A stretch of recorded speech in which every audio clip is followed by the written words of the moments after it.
Cisco Security Integrated Architecture. That's what we're going to focus on today.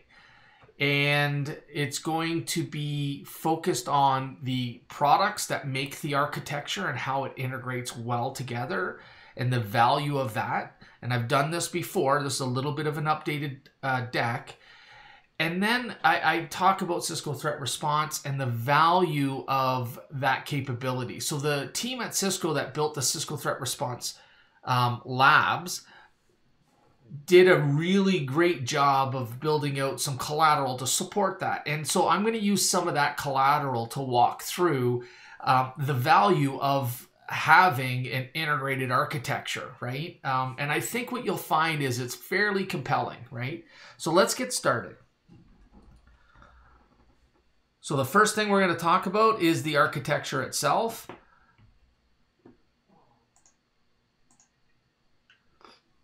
So this is kind of a whiteboard on PowerPoint type style walkthrough. So the kind of one of the tenets of this is the AMP Cloud, and the AMP Cloud's here on the top. And AMP Cloud, is the place where all the dispositions go, right? So we can do quick lookups and say, hey, magical cloud, right? What do you know about this file? And it gives us some information back. And one of the technologies that help feed information into that system is ThreatGrid. There's all kinds of other things within the AMP Cloud itself, but ThreatGrid will take samples from either products within the Cisco security portfolio, or you could manually connect to that portal and submit your own files. Cool thing about this is it's a repository of all of your files. I like to think of ThreatGrid a little bit like DNS and centralizing DNS queries, because ThreatGrid now becomes the centralized repository for all of your samples that may be submitted for analysis, right? Whether it's on a firepower device that's submitting them automatically, or an Endpoint Amp product, or one of your security analysts that need to go into the portal and do their own analysis by submitting a file and walking through and interacting with that sandboxed environment to invoke the will of that file, right? And trying to see what the adversary may be up to, if it's malicious for that matter. But so it centralizes all of your samples and provides that outside looking in capability around sandboxing. So when I say outside looking in, I'm saying that there's nothing within the virtual execution space to allow malware writers to determine whether or not they're being sandboxed. So really cool stuff there. Cloud email security or on-premise email security. I use cloud here in my example, but it could be either. That platform, again, provides advanced security for email. Lots of really cool things around business email compromise, forged email, macros removal, all that kind of stuff, DMARC and spam and stuff like that. But it'll also allow you to submit samples to ThreatGrid. So it does an AMP Cloud lookup first, right? But if the file comes back as unknown, then we'll submit that file sample to ThreatGrid. ThreatGrid then would detonate that file. Then the update would finally get to the AMP Cloud, and then products would be updated with that new information, right? You can't hold or stop a stream in play unless it's email. So if it's an HTTP connection and you have a file and you have to submit it for malware analysis, well, you're going to have to let that file in, right? Because you can't hold or open that HTTP proxy connection for the time it takes for the malware to be detonated, analyzed, and a report to come back, right? With email, though, you can do that. And that's one of the suggested recommendations is that you might want to hold that email for an hour to wait for disposition to come back before letting that come out to the user or release to the user itself. Now, we'll talk about some other cool stuff called retrospection shortly. So that's cloud email security or on-premise email security.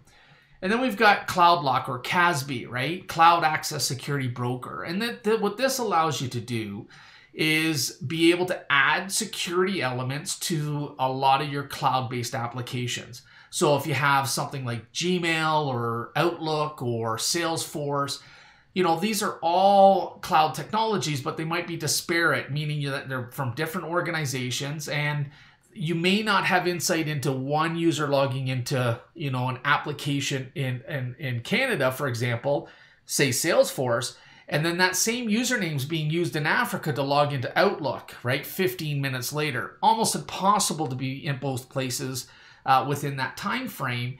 And so we'll be able to trigger alerts to let you know between those cross platforms that this behavior is taking place. And then you've got things like DLP and stuff like that, right? So some really cool SaaS-based capability.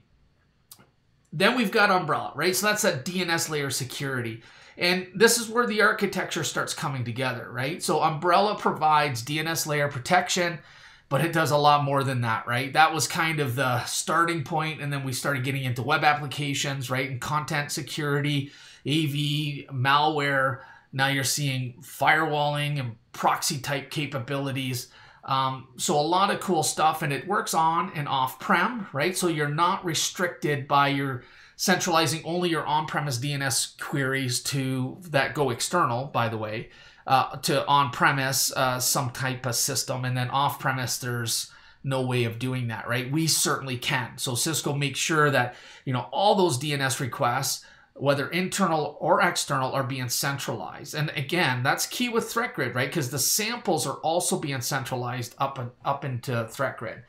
Now, a real cool integration is our ability to block unsanctioned applications from CloudLock. So for example, say you have a sanctioned application for a file repository, and that happens to be Box, right? So that's, or OneDrive, but let's use Box as the example.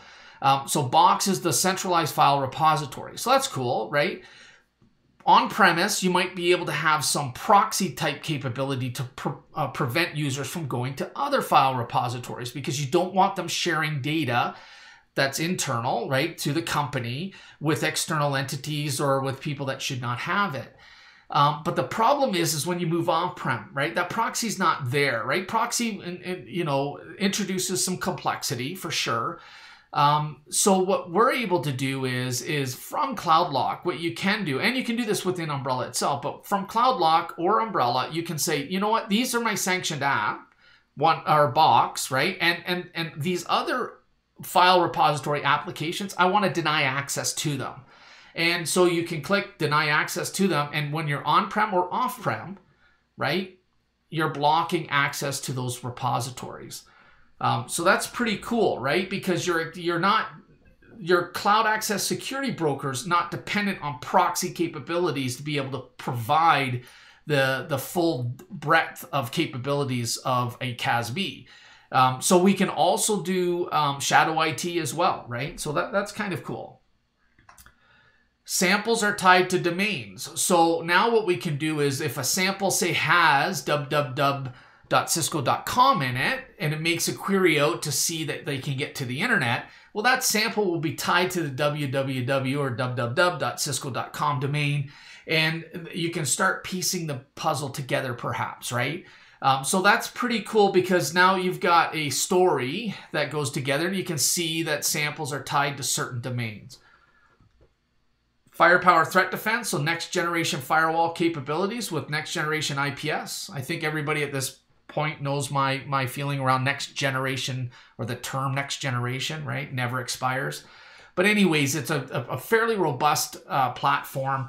And again, it provides malware capabilities. And this is where the integration comes in with ThreatGrid, right? Again, if it sees the file, it'll send the file up if it's unknown, and policy says to do that. It'll send it up, and ThreatGrid will do its analysis and then let Firepower know, once the analysis is done, the disposition of that file.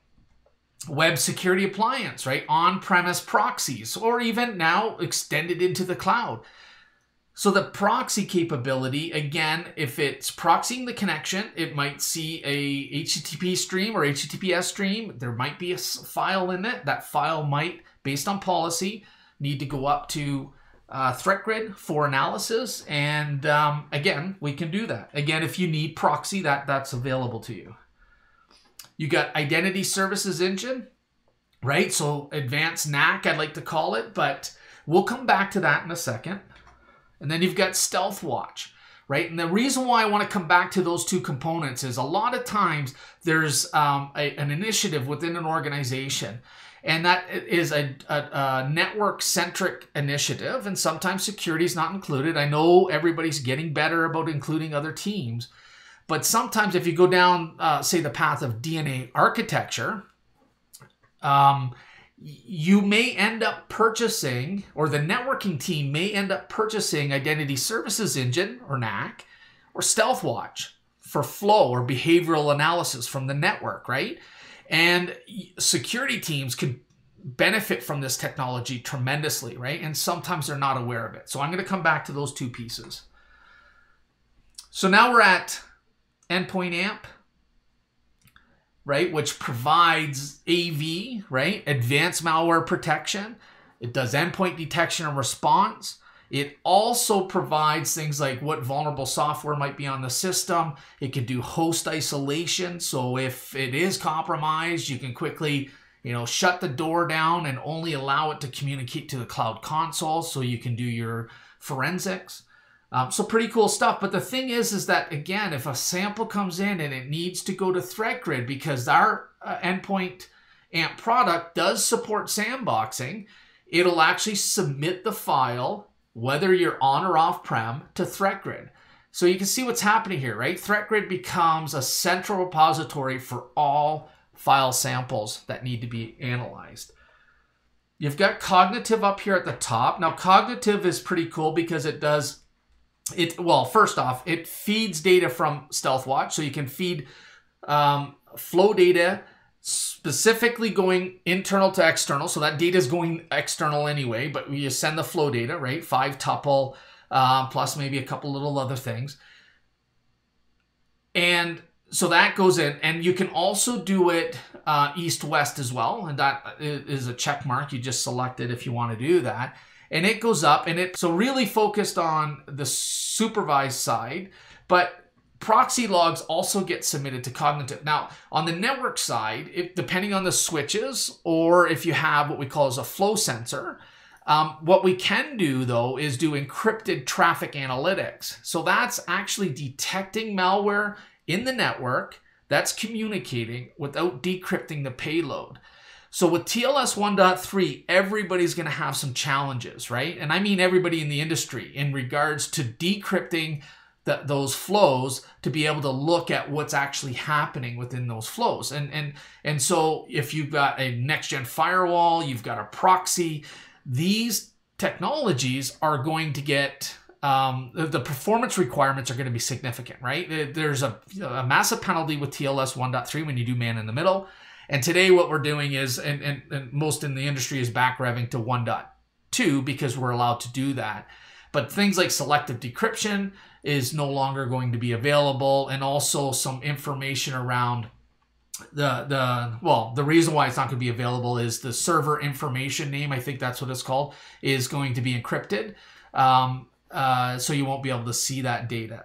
And the amount in TLS 1.2, once you decrypt it, you're good for the entire session. That's no longer, I believe, in TLS 1.3. So there's a lot of taxing of resources, right? So it's going to be tough to do. So this is a great compromise because this is all flow data done in hardware, sent to Cognitive, and Cognitive is going to determine whether or not there's encrypted malware that's running in your network and alert you and let you know what's happening. And the other option for customers would be you can go into Umbrella and do TLS decryption there, right? And force the cloud provider, Cisco, to worry about the performance impacts of what that is in the back end with TLS 1.3.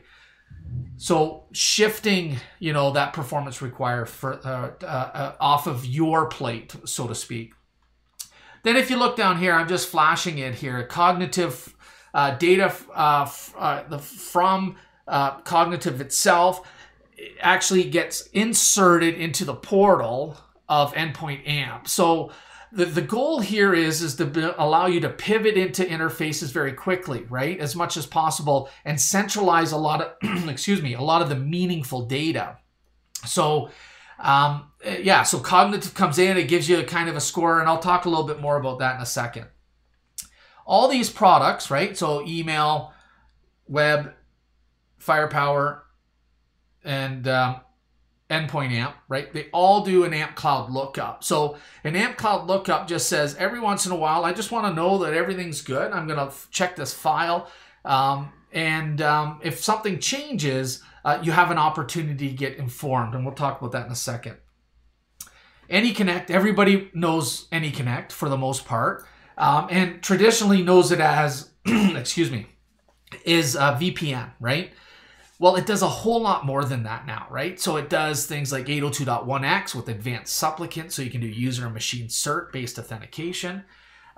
You could integrate Umbrella into AnyConnect as well, and it does some cool stuff, meaning that when I'm on-prem, it knows to use the Umbrella system for on-premise. Right? When I'm off premise though, and not connected through VPN, it automatically knows I'm on an untrusted network, and therefore you need to secure the environment or the asset, right? And encrypt any calls and send them directly to Umbrella. Okay, moving along. So now what we got is you've got this posture profile 802.1x stuff, right? That can come or that ICE provides, right? So it does all that stuff around, I want to authenticate the user connecting to the network. I want to do guest. I want to do sponsorship portals. I want to do acceptable use policies. I'll profile the device. I'll posture the device. And AnyConnect obviously can tie into that and provide additional information. That information could be, this client has this software installed, what do you want to do, right? And based on policy, you might say, well, they shouldn't have SSH, let's uninstall it, right? So some cool stuff like that. It also provides information to StealthWatch. Now, I talked about Umbrella integrated, right? But there's also this network visibility module, right? So what this does is provide IP fix data into StealthWatch. So that now gives us device type, MAC, user, process. So what does that mean, right? So one of the key things, at least for me, that's tremendously valuable is if I see two flows within StealthWatch and the flows state, 5-tuple is okay, right? Source, destination, IP, port, protocol, right? You get some time information, etc., right? But that's not enough, right? I'd like to know who the user is, right? I would like to know the device that's actually making the request. So that gets inserted into the flow. But also, I would like to know what process invoked that behavior and under what user identity was that invoked by. Because as analyst, if you see a threat in StealthWatch that said, Jason on his corporate laptop made a connection with Firefox to a CNC server in, for example, Russia, you might say, okay, well, Jason seems to be surfing a lot of interesting websites, right? Maybe, right? Maybe not, right? But it's very different than looking at another flow where it says Jason's asset, NT Authority subsystem, PowerShell, right, reaches out to a CNC server in Russia, right? It could be China, it could be US, it could be Canada. It doesn't really matter, right? But you get the idea. That flow, to me, for most, would be very interesting, right? And obviously, you may focus your analysis based on that information. So tremendously valuable. As we move along, we've got Talos. Talos is the largest non-governmental threat intelligence organization in the world. I know that's some chest pounding here that's happening. But they see a lot, right? And all of these technologies, plus a lot of open source technologies that are deployed and more, right, that they have, we just see a lot of data. And that team is fairly large. I think it's from 250 to 300, right? Depends on the time that you get your information, but roughly in that area, right? Just a lot of analysts, and they're a lot of times people say, well, so why Talos, right? And I remember hearing an individual from the team give a talk, I think at some session, it could have been a B-sides or whatever, it doesn't really matter. But basically what they said is the reason why they have great researchers at Talos is because it's going to the cool person's house, right? They've got all the toys. They've got all the data, right? They've got tremendous amount of data, DNS, email, web. You've got IPSs, snort. You've got all kinds of feed data coming in, network behavioral data, right? For researchers, that's going to the cool kid's house that has, in Canada, has the hockey nets with the actual netting, right? Or goalie pads, or they've got the latest Xbox or whatever, right? I'm not saying that you use your friends. I'm just saying that a lot of people tend to hang out at the cool kid's house that has a lot of really cool things. And that's the same for us. Or Cisco, I should say.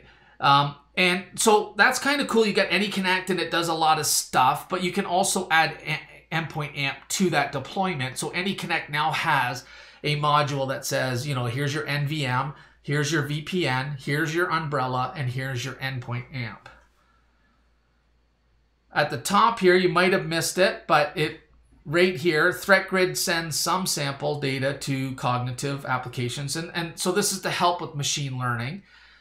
Now, when you look at cognitive itself, this is the kind of output that you get, right? So this is an 8. The score is an 8. And what happens is it gives you a good idea, who's affected, right? One user in this company, but 100 plus users in 100 plus companies. So this is cool because I now have some insight in what's happening globally, right? So if this said, one user, right? My user, right? And then it said one user in one company, then that might be more of a targeted type of an attack, right? And it shows the occurrence over here, right? And then over here, it gives you a breakdown, right? So backup documents only in reimaged device, gives you an IP address, and then it talks about registry entries and all kinds of cool stuff, right? So that's kind of I just want to show you a view of what cognitive is.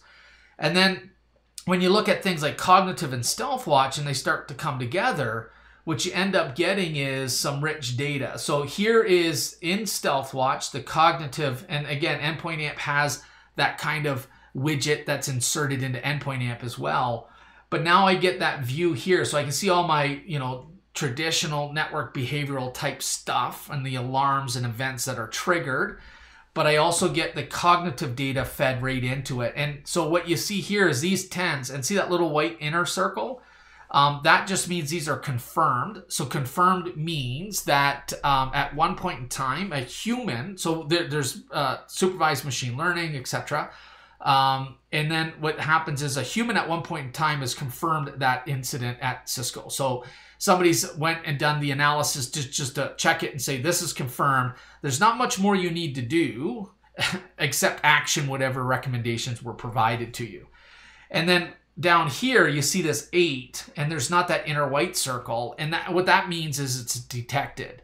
And that means we see the behavior, right? Whether the algorithms have kicked off oh, wait, this is looking bad, plus all the threat intelligence that we get, we still need you as the analyst to determine whether or not it was realized, right? So it gives you guys perspective of how to handle some of these incidents as they come in. And what's cool here is there's the encrypted. So they're showing you here that there's this exfiltration taking place through an encrypted channel. So we didn't decrypt that. That's encrypted traffic analytics providing that insight. And again, you can see this expanded dashboard here, right? You can put in your organization. It tells you whether you're above average, below average, etc. Okay, so now retrospection. So remember I was saying something about email and holding it for a period of time and waiting for the AMP cloud to get updated from ThreatGrid about the disposition of the file. Well, that's called retrospection, right? So if the file is now let in, meaning it may have made its way to an endpoint, we provide retrospection capabilities. So that means whether it's through ThreatGrid and the analysis of that file that gets updated, or it's through Talos finding new information and updating it, or from our technologies, right? Or Cisco's technologies, right? Feeding in. That retrospective event happens. So with email, you can hold it for an hour, and most likely you'll catch it within that hour. And then what you'll do is you'll just remove the attachment, right? If it's after that hold time that you can select, you can actually go into something like Office 365 and look for that file in all the mailboxes and rip them out, right? Even after they've been delivered to the user. On web, firepower, and endpoint, what it will do is it'll block every net new connection, and it'll tell you it was a retrospective event, meaning that you need to look before because it did come into the environment, right? That's key. We're not just blocking net new. We're saying, guess what? It was in. It came in, so you have some work to do, right? On the endpoint, this is where the data really comes in, right? We can tell you on the endpoint, it might be quarantined, but make sure that you look a little bit to the left, right? Because we're blocking all the new stuff, but it was in here before. Why don't you do some analysis to determine what that might have looked like, right? Did they do anything malicious, right? So, and again, there's other things that you'll want to understand with the architecture when you're doing your analysis, and I'll talk a bit about that. So that's retrospection. So you're an analyst, and what you want to do is investigate something that's happening. You get a ticket, you start investigating, you determine maybe there's a threat there, and maybe Cisco doesn't know about it, right? But you've determined that there's some behaviors here that suggest bad, and from there, what you want to do is block this. Now, think about this a little bit. Today, when you do that, how do you do that? Right? If there is a file that is acting, how do you do the analysis first off, right? What tools do you use? Once you come to that determination, how do you invoke your will against that file within the infrastructure that your technologies are running on? Now, you might have some other platform that does some automation that tries to go out, but then you've got problems with upgrading and APIs and all of that stuff and supportability, but it might work, right? Fantastic. Or right from Threat or Endpoint Amp, what you can do is just right click and block them. And all of these products, if they're seeing the actual file itself, have an opportunity now to block it because you've told them about that file. So what you're doing is you're moving that threat farthest away from the asset, right? If it I'm a big believer. If it lands on the endpoint, you have to be 100% right because there's no other option left, right? I mean, it's either you're winning or they're winning, right? But somebody's losing here, right? When you move the threat farther away, whether it's on your edge or in the cloud, even better, right? As far as possible away, that means it's got to go through a whole bunch of other detection mechanisms before it gets to the endpoint. So there's a tremendous opportunity that you may be successful, right? In blocking that threat. So let's move that threat far away as possible, and cloud email or on-premise email or next-gen firewall or proxy, they can all do that, right? Because they do see the file and analyze the file today. The other thing, I think I double-clicked there. The other thing, well, maybe I didn't. Let me just catch up here. Okay, so the other cool thing is that what happens here is from StealthWatch, you get from ICE, you can do two things. One is device type Mac user using PXGrid gets fed into those flows. So maybe you don't have NVM, for example, or you're complementing the information with ICE, right? And feeding it in. And so that's good. So again, richer data, more than the 5-tuple. But from StealthWatch, I can actually quarantine and unquarantine. So if, again, this goes back to how simple things are for you during your analysis and discovery of something bad, right? So from Endpoint Amp, you click a button, bang, right? You push the threat out. In StealthWatch, you're looking at flows and connections that are happening, right? And you might determine that there's a flow or behavior that is bad based on the analysis the platform is providing you, plus the analysis that you have done yourself. And from there, you can actually quarantine and unquarantine. And it'll actually send using PXGrid, it'll send a call out to ICE and says, look, this is bad. You got to do something. And then based on policy, ICE might quarantine it. And quarantine means a lot of different things, right? It could be shut down a port. It could be moving into a forensic VLAN, right? There's a lot of outcomes with the word quarantine. But certainly you could do or invoke your will against that asset leveraging ICE. From Endpoint Amp, You got 6 taxi feeds into ICE. So for example, you have an endpoint. It's good. It's clean, right? Someone plugs in a USB key, opens up a PDF. You know, it comes back as disposition bad, malicious, right? Alarms start going off. You can actually feed that information into ICE at 2 in the morning. 2 in the morning, ICE then would invoke its will against that asset, right? Using network-based controls. So pretty cool there, right? The endpoint amp, you can still do host isolation, but today you'd have to actually log in the console. At 2 in the morning, you know, your team might be on call, and you may want to just see the action was taken and then deal with it in the morning. So some cool stuff there for sure. So that's some integration between Endpoint Amp and ICE. Now you got firepower, right? So up here you've got firepower, and it feeds in, again, PX-Grid information. So you can build correlation rules within firepower. And this is things that may not get talked to customers or consumers, right? Often enough, right? And so it's fine to build a next-gen firewall that does application control, some advanced inspection, yada, yada, yada, right? But you can build correlation rules to say, you know what, if I see a CNC type activity and maybe, you know, you can do based on communications to certain geos. So if I see, for example, my HR department trying to make communication calls to certain geolocations, even if you have a policy that says block, that asset might be compromised, right? Just because you're blocking it trying to get outbound doesn't mean that you've stopped the issue, right? The issue still remains. It just can't get outbound, but there might be other remnants on that asset. So what you could do is you build a correlation rule to say, if I see these from maybe these assets, right, going to this geo based on an IOC trigger, right, I want firepower to tell ICE about it, and then again, ICE can invoke its will against that asset. The other cool thing is within firepower, you want to know whether or not a file's been quarantined, right? You don't want to have to pivot to multiple different platforms. If you see something bad, it's a retrospective event, meaning I didn't know about it at first, but now I do. I'm blocking net new files.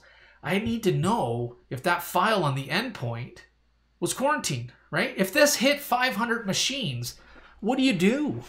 How do you handle that today, right? So do you go out and image everything? Do you go run a scan against everything, right? Excuse me. Do you go to another platform to find out what's happening there, right?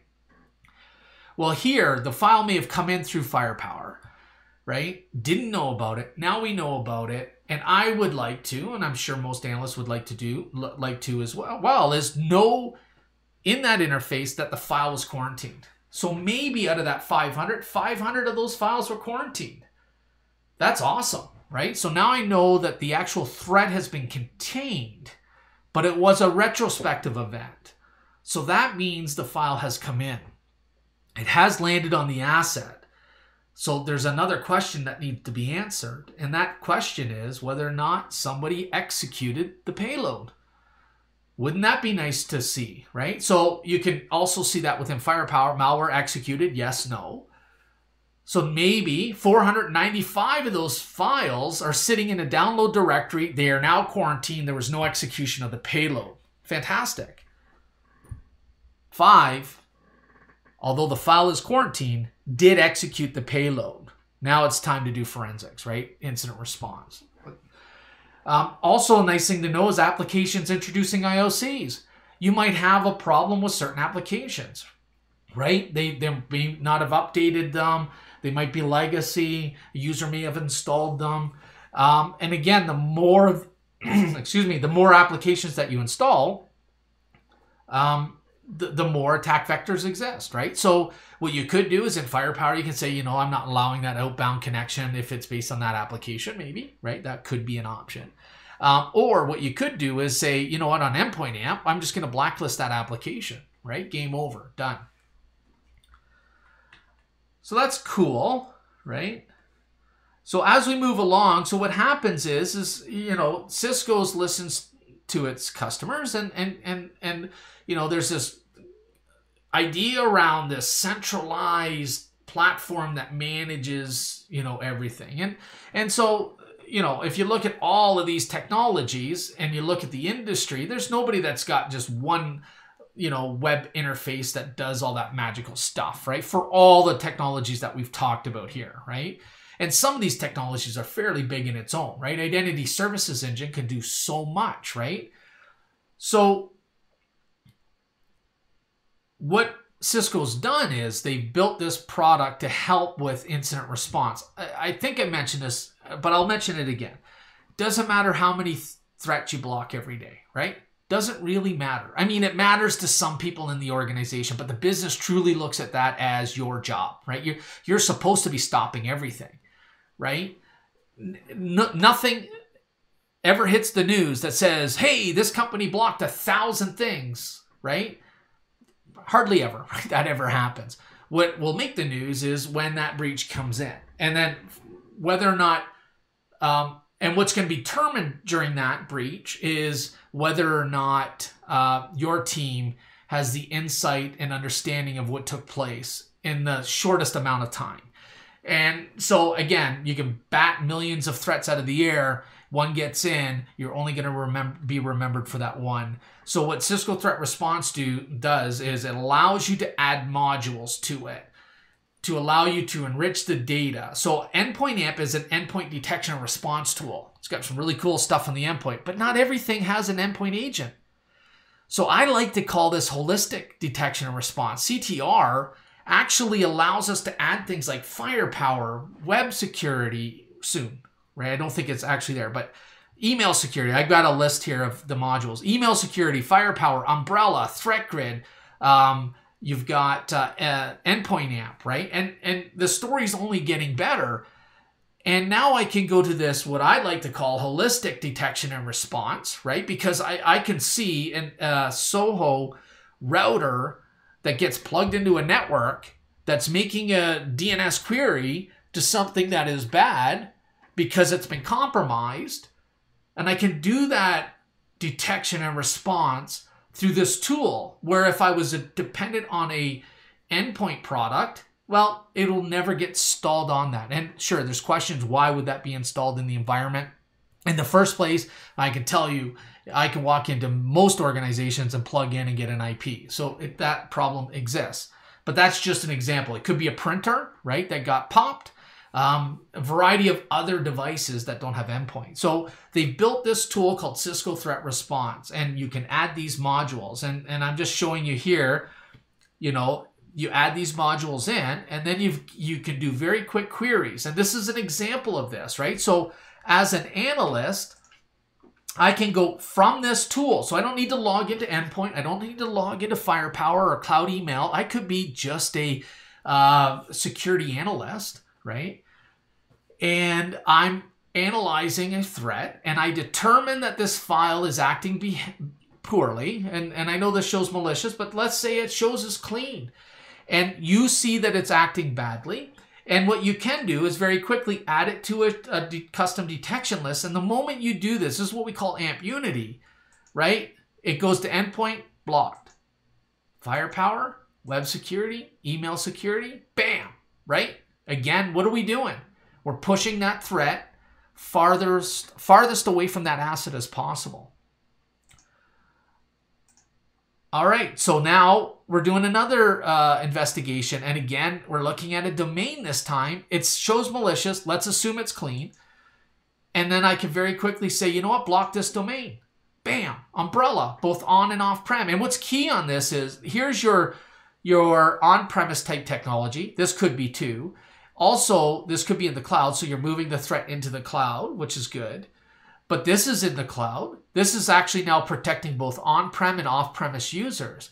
And this is actually cloud-based, or can be cloud-based, but it's actually on an endpoint, so it's on or off-prem anyway. And now I've extended that protection mechanisms to assets no matter where they reside, right? There's a layer of protection I've now added to them. So that's pretty neat.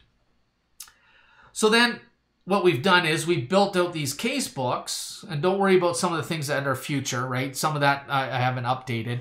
And some of that may still exist. But the bottom line is with casebooks, what I'm able to do is within Cisco Threat Response, I can start building a casebook.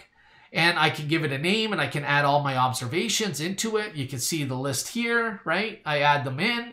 And what's really cool about this is in larger organizations, smaller organizations, you might be the same person, right? You might log into this on CTR and then you go into Firepower and you do some stuff. And so, but this will follow you within those platforms. So in Firepower, for example, or Umbrella, or, you know, web or email, right? Or soon to be web and email, or email is there, sorry. Again, I've got a list at the end, so it does change. They're adding and completing this story wherever there are gaps, and then not only that is enhancing it, so you can not only investigate with some technologies but also respond to some, right? If they are a responsive type capability within that product. But now I get to add all that cool stuff in here, right? And add my notes, and that's great. And then once I get that, I hit investigation, and investigation gives me kind of a view, and I'm going to show you that shortly, right? A view of the relationships between files and domains and targets and all of that good stuff, right? But I can log in as a Firepower guru, and I can see casebooks. It's within Firepower console. I can click that casebook, and I can add observations there as well. Right? That's pretty neat. And Firepower now also, depending on the version, but Firepower now also includes incidents. So there's now a new incident tab within Cisco Threat Response that includes information about IPS events that might have been triggered.